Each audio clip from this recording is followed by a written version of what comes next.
Es un gusto, como siempre, darle la más cordial bienvenida a Justicia Electoral a la Semana Online, un programa del Tribunal Electoral del Poder Judicial de la Federación. Hoy vamos a estar comentando acerca de los mecanismos de participación ciudadana. Acompáñenos, por favor.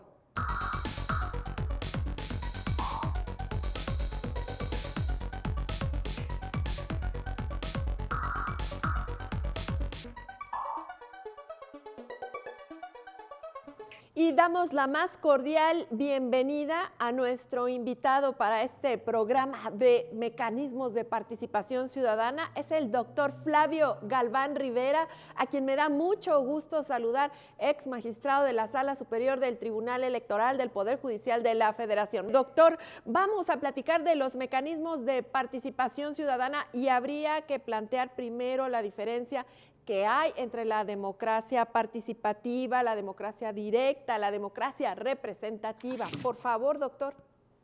Con mucho gusto, Lucy. Creo que en este, como en muchos otros temas, entramos a confusiones. Realmente solo hay dos especies de democracia, la democracia directa y la democracia representativa.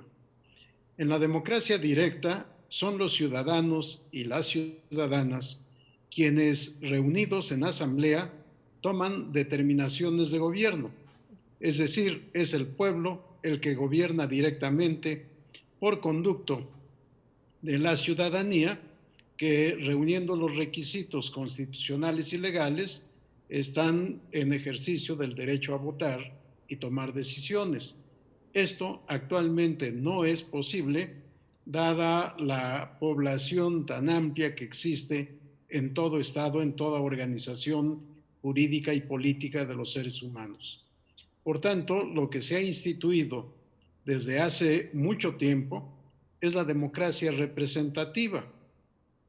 Es decir, la ciudadanía elige a quienes han de ejercer el poder público en su nombre y representación.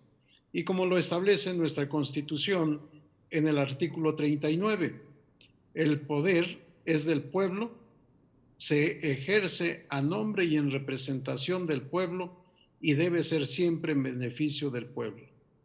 ¿Qué es lo que hace la ciudadanía? La ciudadanía ejerce la parte alícuota, digo yo, la parte proporcional de soberanía que le corresponde el día de las elecciones. Elegimos diputados, senadores, presidente de la República, en el orden federal para que ejerzan el poder federal. En las entidades federativas elegimos gobernador o jefe de gobierno, gobernadora o jefa de gobierno y diputados al Congreso local. Y en el orden municipal, demarcaciones territoriales en la Ciudad de México, elegimos a integrantes de ayuntamiento o de alcaldía. Todos ellos son nuestros representantes. Por tanto, todos ellos ejercen el poder público a nombre del Estado, a nombre del pueblo titular de la soberanía. El pueblo ya no puede de manera directa participar en el gobierno, ya no puede tomar estas decisiones, por tanto tiene que hacerlo a través de sus representantes. Establecida esta bifurcación o esta clasificación de la democracia en democracia directa y democracia representativa, es en la democracia representativa en donde podemos hablar de muchas especies. Creo que realmente no podemos hablar sino de una democracia participativa, con independencia de tendencias ideológicas, políticas, religiosas, económicas, en fin, de tal manera que se puede hablar de una democracia de izquierda, una democracia de derecha, una democracia del centro, una democracia cristiana, en fin, todos los calificativos que queramos. Y en cuanto a democracia participativa, significa que a la ciudadanía se le da participación en el ejercicio del gobierno, nada más. ¿Con cuáles instituciones? Creo que ya tendremos oportunidad de platicar de ellas. Bueno, entonces coexisten, conviven estos dos tipos de democracias, por así decirlo, pero tenemos que hablar de los mecanismos de participación ciudadana y ahí sí hay una gran diferencia. Efectivamente, sino una excluye a la otra. La democracia representativa excluye a la democracia directa. Ujú. Y dentro de la democracia representativa podemos hablar de lo que ahora se denomina democracia participativa, democracia deliberativa y muchas formas más. Pero dejémoslo en la participativa, que es la que nos interesa, Claro. para dar participación a los ciudadanos en el ejercicio del poder público. Muy bien. Y entonces estos mecanismos, ¿cuáles son? ¿Cuáles existen, por ejemplo, en algunos estados de nuestro país? Lucy, esta es una pregunta que desafortunadamente la vemos reflejada en las leyes, mecanismos, instrumentos y no sé cuántas cosas más. Cuando yo doy clase en la facultad, procuro decirles a los alumnos que aprendan a hablar jurídicamente. Ujú. Si hablar de instrumento, a mí me da la idea de un saxofón, de un piano, quizá de la jarana, no sé. Sí, o cuando hablamos de mecanismos, pues parece que estuviera yo con mis hijos hablando de mecatrónica, Ujú. de sistemas, de ingeniería civil, en fin, no. Yo hablo de instituciones, instituciones de democracia participativa. Pero tiene usted razón, Lucy, en la ley, por ejemplo, de participación ciudadana de la Ciudad de México, indebidamente, me extraña porque pareciera que los legisladores no tuvieron asesores jurídicos, asesores que supieran derecho y ciencia política, por supuesto, dan una definición rara de democracia directa, Ujú. de democracia participativa, de instrumentos de gestión, evaluación y control de función pública, de mecanismos de democracia participativa. Todo son lo mismo. Son Exacto. instituciones Ujú. de participación ciudadana. Y en todos los estados de la República, incluso debo decir que se adelantaron a la federación. En los estados de la República y en el Distrito Federal, ahora elegantemente llamada Ciudad de México, se han establecido estos sistemas o instituciones de democracia participativa, llegando al absurdo en realidad. Veamos, en la Ciudad de México hay 20 instituciones de democracia participativa. Le llaman democracia directa a la iniciativa ciudadana, referéndum, plebiscito, consulta ciudadana, consulta popular y revocación de mandato. Clasifican como democracia participativa la colaboración ciudadana, la asamblea ciudadana, las comisiones de participación comunitaria, organizaciones ciudadanas, coordinadora de participación comunitaria y presupuesto participativo. Y en un tercer apartado, hacen referencia a instrumentos de gestión y evaluación y control de la función pública, audiencia pública, consulta pública, difusión pública, rendición de cuentas, observatorios ciudadanos, recorridos barriales, red de contralorías ciudadanas y silla ciudadana. Doctor, perdón, 20, pero 20 suena instituciones. muy complicado, ya ni dan ganas de participar así, ¿no? Absurdo, pero luego vuelvo a esta última parte, Lucy, Ujú. que me parece sumamente interesante. Ya no dan ganas de participar. Después volveré a ese tema. Muy bien. Pero no, tenemos que revisar la legislación, tanto federal como local, en las 32 entidades federativas. Tenemos que consultar a conocedores de la materia, tanto de derecho como de ciencia política, quizá incluso de antropología jurídica y antropología social. Hay muchos temas y habrá que consultar a muchos para poder hacer una buena ley de participación ciudadana si queremos esta forma de democracia representativa. ¿Y usted piensa que esa ley de participación ciudadana debe ser unificada, que debe ser federal para que haya mayor coherencia? No, yo soy defensor del federalismo, Ujú, Lucy.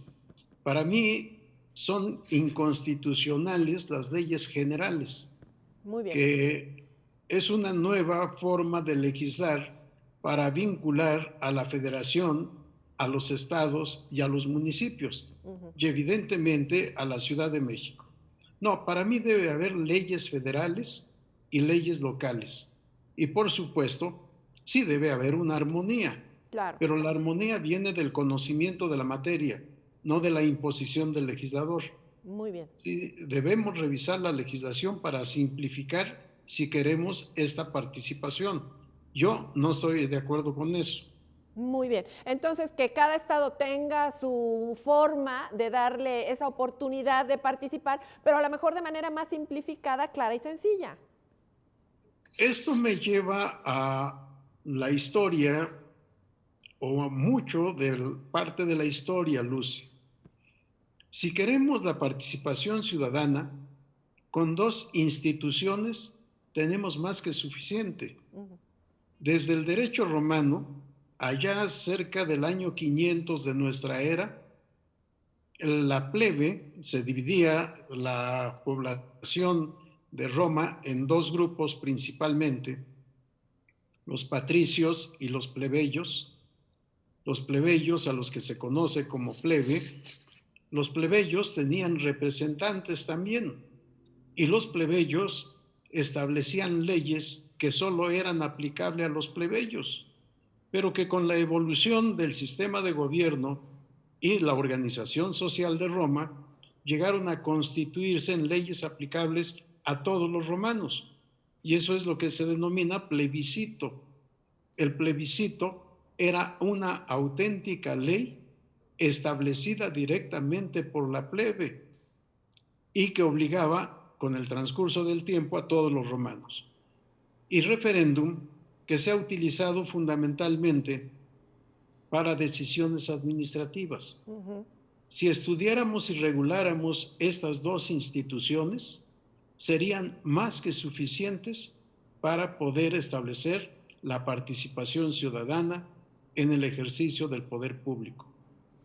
Pues doctor, Pero nos quedamos, ¿qué le sí, parece con este planteamiento tan puntual que usted nos hace antes de irnos a una pausa y regresamos para seguir platicando de estas instituciones de participación ciudadana? ¿Le parece? con mucho gusto, Lucy, claro que sí. Pausa, regresamos.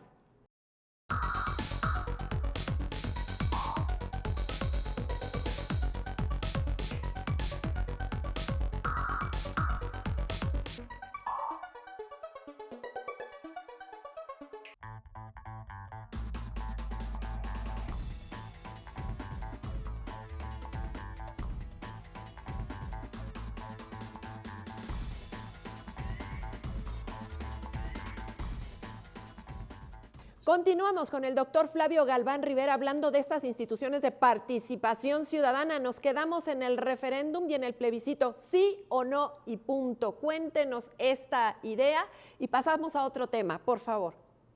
Por supuesto, con mucho gusto, Lucy. En mi libro, Lecciones de Derecho Electoral y Democracia Participativa, que editó Tirant Blanche en 2019, escribo cinco artículos que titulo: 1. Democracia representativa y democracia participativa. 2. Democracia participativa y democracia deliberativa. 3. Referéndum y plebiscito. 4. Consulta popular.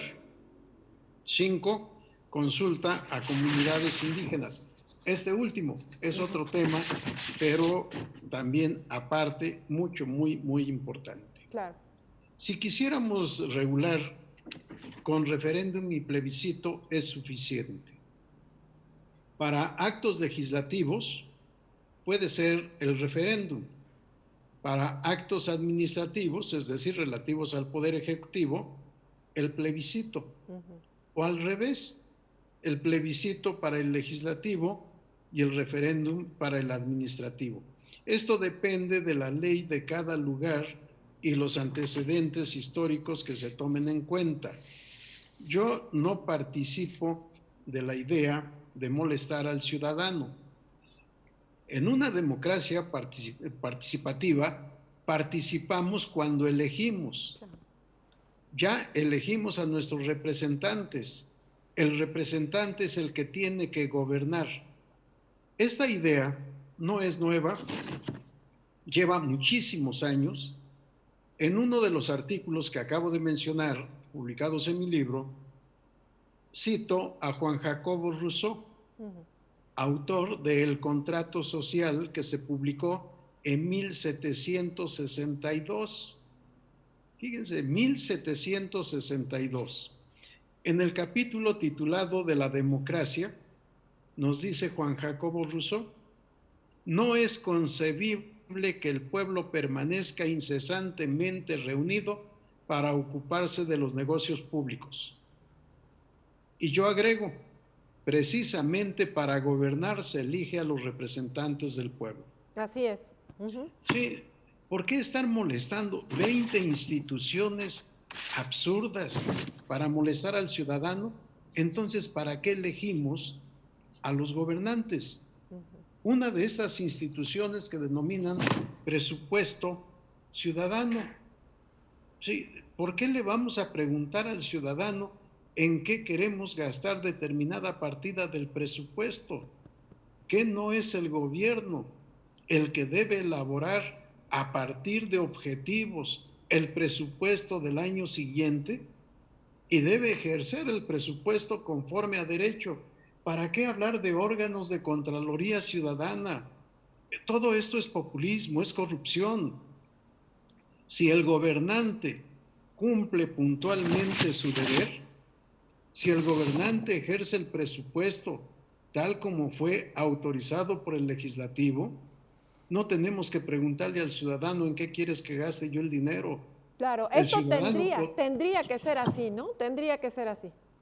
Definitivamente. El ciudadano en todo caso lo que tendría que hacer es una denuncia, por usar la palabra denuncia. Gobernante, alcalde o alcaldía, dependiendo de a quién se dirija, el camellón de la avenida, por ejemplo, Paseo del Pedregal, da lástima. El camellón de Miguel Ángel de Quevedo está en estas circunstancias. Cualquier otro camellón. Veamos cuando vamos en el metro, la parte que colinda las vías de este servicio público. A veces da vergüenza ver estos lugares que la autoridad no ha visto y no hace su trabajo por falta de responsabilidad. Claro. Bueno, el ciudadano le podría decir, oye, hay esto, hay esta fuga, no hay luminarias en tal lugar, en fin. Y facilitar las instituciones para que esto sea así. Claro, que la autoridad cumpla su deber. Con eso sería suficiente. ¿Para qué convoco al pueblo a una consulta con independencia del nombre? ¿Cuánto cuesta todo esto? Y veamos hasta a cuántas autoridades harán intervenir en todo esto. Pues básicamente llegamos a conclusiones importantes, doctor Flavio Galván Rivera, pero a mí me gustaría preguntarle, ¿esto pasa también en el mundo o solamente aquí en México tenemos estas instituciones? Bueno, en todo el mundo hay instituciones de participación ciudadana, pero son excepcionales, son únicamente para casos especiales. Veamos, en Escocia, por ejemplo, en 2014 se sometió a referéndum la decisión de permanecer en el Reino Unido o declarar su independencia. Sí, un tema que es de trascendencia nacional. En 2016, en Reino Unido se sometió a referéndum la decisión de permanecer en la Unión Europea o separarse. En 2018, ante la crisis económica, política y social de Perú, se sometió a referéndum hacer o no 4 reformas constitucionales. En otros lugares del mundo, del planeta, Chile, por ejemplo, en octubre de 2020 sometió a referéndum la decisión de convocar o no a una convención para elaborar una nueva constitución. Y esto fue motivo de elecciones en 2021 y está instalada ya esa convención para una nueva constitución.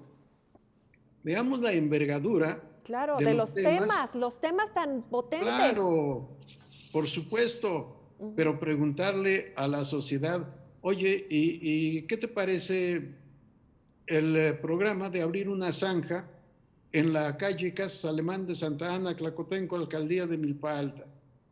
Es absurdo. La silla ciudadana, Sí, por favor. No, suena innecesario, la verdad, visto así, suena innecesario. Pero ¿qué nos dice de los derechos políticos y qué nos dice del derecho electoral dentro de esta conversación de las instituciones de participación ciudadana? cuando yo era magistrado de la Sala Superior, emití votos particulares para establecer la diferencia. El derecho electoral es derecho electoral de representantes del pueblo. La participación ciudadana no es derecho electoral. La participación ciudadana son instituciones que tienen su propio régimen jurídico. Por eso yo hablo del derecho de participación ciudadana como una rama distinta del derecho que requiere legislación y estudio especializado. Sí, derecho electoral y derecho de participación ciudadana son dos ramas distintas del derecho público. Sí, no son lo mismo, aunque en los dos casos efectivamente se emite voto. Nada más que en participación ciudadana es única y exclusivamente para un sí o un no. En cambio, en el derecho electoral votamos para elegir a los representantes del pueblo que ejercerán el poder público. Y tenemos aquí el pluripartidismo o el bipartidismo, como sucede en muchos países. Votamos por un candidato o votamos por el otro. Sí, pero no hay unión entre el derecho electoral y el otro derecho. Sin embargo, se puede impugnar ante el Tribunal Electoral los mecanismos de participación ciudadana, ¿no? Efectivamente, aunque aquí también hay un gran vacío. Sí, tenemos previsto en la Constitución, por ejemplo, en la revocación de mandato de presidente de la República, se puede impugnar los actos del Instituto Electoral ante el Tribunal Electoral. Nada más que faltan las instituciones de impugnación. Hasta ahora parece que solo puede ser juicio para la protección de derechos político-electorales del ciudadano y recurso de apelación. Sí, pero ¿por qué? Porque es el instituto el que participa en mucho en la organización de estas instituciones. Entonces, a modo de resumen, porque ya nos faltan muy poquitos minutos, Sí. ¿será que estas instituciones de participación ciudadana harán un México más democrático y seguirán teniendo vida? Porque así como lo planteamos, parece que no. Para mí no, Lucy. Para mí esta multiplicidad no es sino producto del populismo, producto de una democracia participativa mal entendida. No debemos molestar al ciudadano, que el ciudadano descanse, que el ciudadano trabaje, que el ciudadano estudie, que el ciudadano vacacione, que produzca riqueza. Para eso eligió a sus gobernantes, que los gobernantes gobiernen conforme a derecho, de manera pública, transparente, rindiendo cuentas, pero no la rendición que se hace actualmente vía informe para la publicidad y para ganar votos, sino para decir a los órganos del Estado qué es lo que hicieron durante el ejercicio que corresponde a un año. Bueno, Y pues después, nos queda un para eso están minuto. las contralorías. Claro, claro, doctor. Nos queda un minuto. Entonces, para temas serios, para temas fundamentales, como lo ha hecho el mundo alrededor del mundo, para eso sí, pero no abusar de esa democracia participativa, que es lo que se ha venido haciendo. Una conclusión antes de cerrar el programa, por favor. Efectivamente, Lucy, la democracia participativa es buena, bien organizada, para escuchar a la ciudadanía solo en casos extraordinarios. No podemos decir una vez al año, no podemos decir una vez cada 3 años, cuando haga falta. Si revisamos la historia de los estados que conforman el planeta, vamos a encontrar que es sumamente excepcional convocar a un referéndum o a un plebiscito. ¿Sí? Debe haber seriedad en el gobierno, responsabilidad en los gobernantes y rendición de cuentas. Magnífica conclusión. Muchísimas gracias, doctor Flavio Galván Rivera, por aclararnos este panorama, y queremos agradecerle también a usted que ha seguido Justicia Electoral a la Semana Online. Le esperamos la próxima. Doctor, lo seguiremos invitando para conversar más temas de derecho electoral. Muchas gracias. Con mucho gusto, Lucy, cuando ustedes quieran. Hasta la próxima.